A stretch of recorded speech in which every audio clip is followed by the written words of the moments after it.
नमस्कार. मी ॲडव्होकेट नेहा धारुळकर, शब्दालंकार साहित्य मंडळाची अध्यक्षा. गीत गायन स्पर्धेचा निकाल जाहीर करण्यासाठी तसेच तुमच्या भेटीसाठी मी इथे आलेली आहे.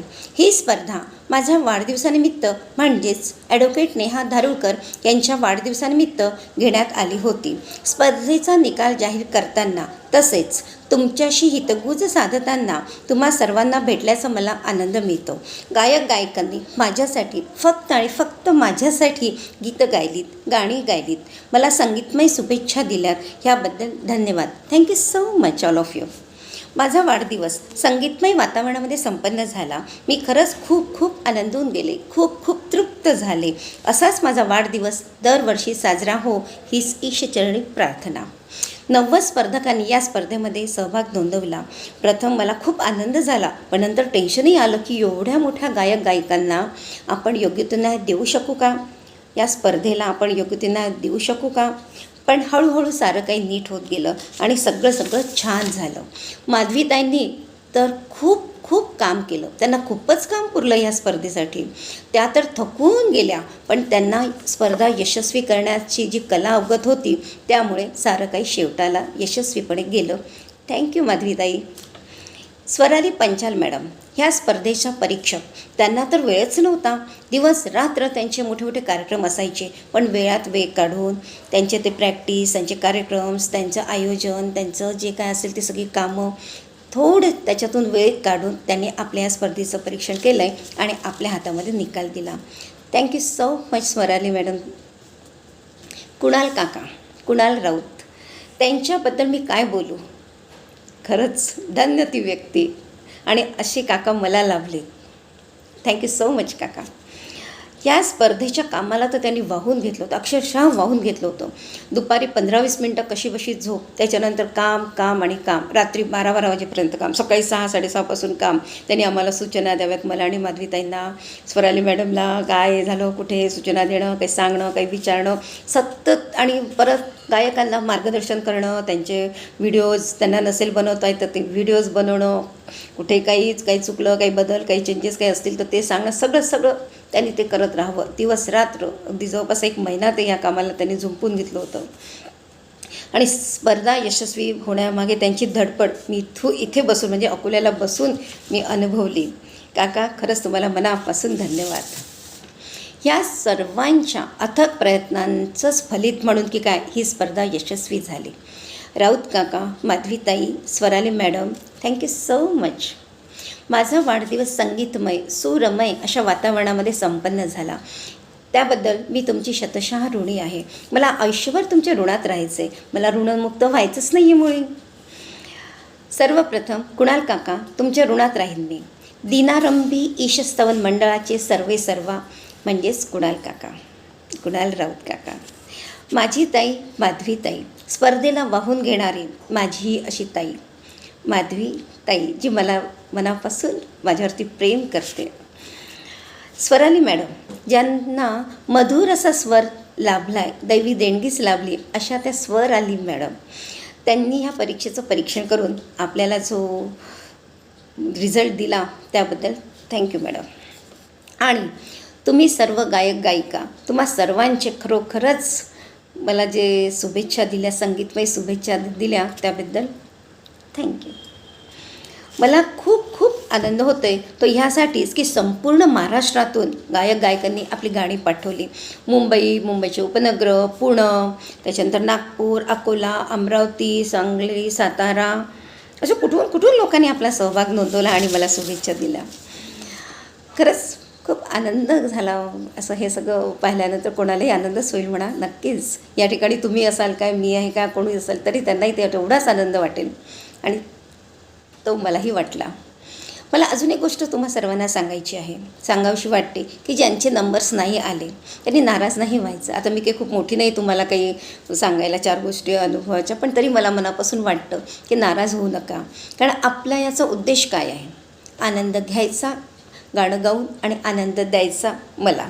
कारण मला तर गाणं म्हणता नाही येत, पण मला गाणं ऐकता येतं, त्याचा आनंद घेता येतो आणि मी तो मनसोक्तपणे 90-100 गाणी मी ऐकते आहे. 2-4-8 दिवस झाले आलटून पालटून कुठे पुढचे कुठे मागचे करत करत सगळी गाणी मी मनापासून आनंद घेतला, त्या गाण्या ऐकून मजा वाटली. आणि हाच आपला हेतू आहे. आपला हेतू तर पूर्ण झाला, मग नाराज काय व्हायचं? नक्कीच नाही, मनापासून आनंद घ्यायचा आहे. आता स्पर्धा म्हटली की नंबरिंग आलंच, रिझल्ट म्हटला की फर्स्ट सेकंड थर्ड रँक आल्याच, त्याच्यानंतर परीक्षण आलं, त्याच्यामुळे हे सगळं येणारच स्पर्धा म्हटली की. मला तर वाटते फक्त आनंद घ्यायचा आणि आनंद द्यायचा, आनंदामध्ये मनसोक्त डुबून जायचं, हेच आपलं हे वय आहे.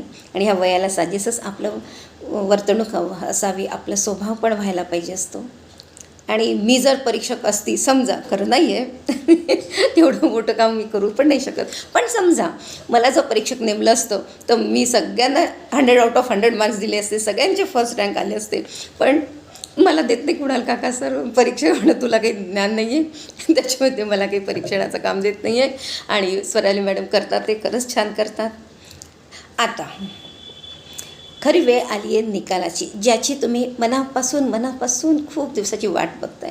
Sorry for late. खरंच लेट झालं आपल्याला, आपल्या अंदाजाप्रमाणे 11, 12, 13 तारखेपर्यंत व्हायला पाहिजे होतं, पण 4-5 दिवस मीच इथे नव्हती, आउट ऑफ स्टेशन होती आणि त्याच्यामुळे पण काही झालं नाही. आणि नंतर स्वराली मॅडमला थोडंसं त्यांचं पण हेक्टिक शेड्यूल असतंच, त्याच्यातून वेळ काढून त्यांनी आपल्याला दिला निकाल, त्याच्यामुळे लेट झाला. खरं म्हणजे माझ्याचमुळे लेट झाला, मान्य करते मी, सॉरी फॉर दॅट. चला मग आता नक्कीच निकाल तर जाहीर करायचंच आहे आपल्याला. आपण यावेळेला 3 गटामध्ये विभागणी केली. एक पहिला गट केला, दुसरा आणि तिसरा. तर त्याच्यामध्ये पहिला जो 3रा क्रमांकाचा गट आहे तो आहे 5 वर्षापासून 30 वर्षापर्यंत. दुसरा गट जो आहे तो 31 वर्षापासून 60 वर्षापर्यंत. आणि पहिला गट जो आहे तो 61 वर्षाच्या पुढचे, असं म्हणजे 3रा, 2रा आणि पहिला, अशा ते मी वयानुसार खालून वरती सांगितलं तुम्हाला. तर पहिला गट 61च्या पुढचा गट, याच्यामध्ये आपण 5 नंबर काढले. प्रथम, द्वितीय आणि तृतीय, प्रथम उत्तेजनार्थ आणि द्वितीय उत्तेजनार्थ, असे 5 काढले गट क्रमांक 1मधून. गट क्रमांक 2मधूनही वय मर्यादा होती 31 ते 60, त्याच्यामधूनही आपण असेच 5 काढले. प्रथम, द्वितीय, तृतीय क्रमांक आणि प्रथम उत्तेजनार्थ आणि द्वितीय उत्तेजनार्थ, असं याच्यातूनही 5. आणि गट क्रमांक 3 याच्यामध्ये वय होतं 5 ते 30 वर्षाचं, याच्यामध्ये स्पर्धक कमी होते आपले, त्याच्यामुळे आपण त्याच्यामधनं 4 नंबर काढले. ते म्हणजे प्रथम, द्वितीय, तृतीयच्यातून नाही काढला गेला कारण तेवढं हे नव्हतं, तर मग काढलं प्रथम उत्तेजनार्थ आणि द्वितीय उत्तेजनार्थ, असे 4. म्हणजे 5 आणि 5 10 4 14 नंबर्स आपण काढलेले आहे. 90 लोकांमधून, गायकांमधून हे आले 14 नंबर्स. आता नंबर ज्यांचे आलेत ते मी त्यांची नावं जाहीर करते, त्याचा तुम्ही आनंद घ्यायचा आणि आनंद द्यायचा. ठीक आहे, चला. गट क्रमांक 1 61च्या पुढचे सगळे जे गायक होते त्यांच्यामध्ये द्वितीय उत्तेजनार्थ आणि प्रथम उत्तेजनार्थ ह्या दोघांची नावं मी पहिले जाहीर करते. प्रथम उत्तेजनार्थ क्रमांक प्राप्त झाला आहे गायक गजानन वेलिंग सर. द्वितीय उत्तेजनार्थ क्रमांक प्राप्त झाला आहे गायक गणेश करजीवकर सर. आता प्रथम, द्वितीय आणि तृतीय. तृतीय क्रमांक प्राप्त गायक राजन प्रधान सर. द्वितीय क्रमांक प्राप्त गायक अशोक अंबुर्ले सर. आणि प्रथम क्रमांक प्राप्त सतीश शिंगरेकर सर यांना. विजेत्यांचे खूप खूप अभिनंदन आणि धन्यवाद. आता गट क्रमांक 2 वय 31 ते 60. तर ह्या वयामधले आपण 5 काढलेले आहेत. तर ते 5 हे असे प्रथम उत्तेजनार्थ आणि द्वितीय उत्तेजनार्थ यांची नावं मी पहिले जाहीर करते. द्वितीय उत्तेजनार्थ क्रमांक प्राप्त झाला आहे गायक राजेश खेडेकर सर. आणि प्रथम उत्तेजनार्थ क्रमांक प्राप्त झाला आहे गायक आनंद काकडे सर. आता तृतीय क्रमांक प्राप्त गायिका संध्या मुरुडकर मॅडम. द्वितीय क्रमांक गायिका प्रतिमा जाधव मॅडम. आणि प्रथम क्रमांक प्राप्त झाला आहे स्नेहा चारी मॅडम यांना. सर्व विजेत्यांचे हार्दिक हार्दिक अभिनंदन. धन्यवाद. आता गट क्रमांक 3 म्हणजे छोट्यांचा होता, छोट्या मुलांचा गट होता, वय 5 ते 30. यामध्ये प्रथम उत्तेजनार्थ, द्वितीय उत्तेजनार्थ, प्रथम आणि द्वितीय असे आपण 4 नंबर काढलेले आहे. त्यामध्ये प्रथम उत्तेजनार्थ क्रमांक प्राप्त झाला आहे गायिका देवश्री घोडके आणि द्वितीय उत्तेजनार्थ क्रमांक प्राप्त झाला आहे अद्विक कसबे याला. द्वितीय क्रमांक प्राप्त झाला आहे गायिका धनश्री नार्वेकर आणि प्रथम क्रमांक प्राप्त झाला आहे तेजश्री चारी यांचा. सर्व विजेत्यांचे मनापासून हार्दिक अभिनंदन. पुढील वाटचालीसाठी खूप खूप शुभेच्छा. धन्यवाद. इथेच मी माझं मनोगत आणि निकाल जाहीर करायची जी मला जबाबदारी दिलेली होती काकांनी, ते मी इथे संपवते आणि रजा घेते. धन्यवाद.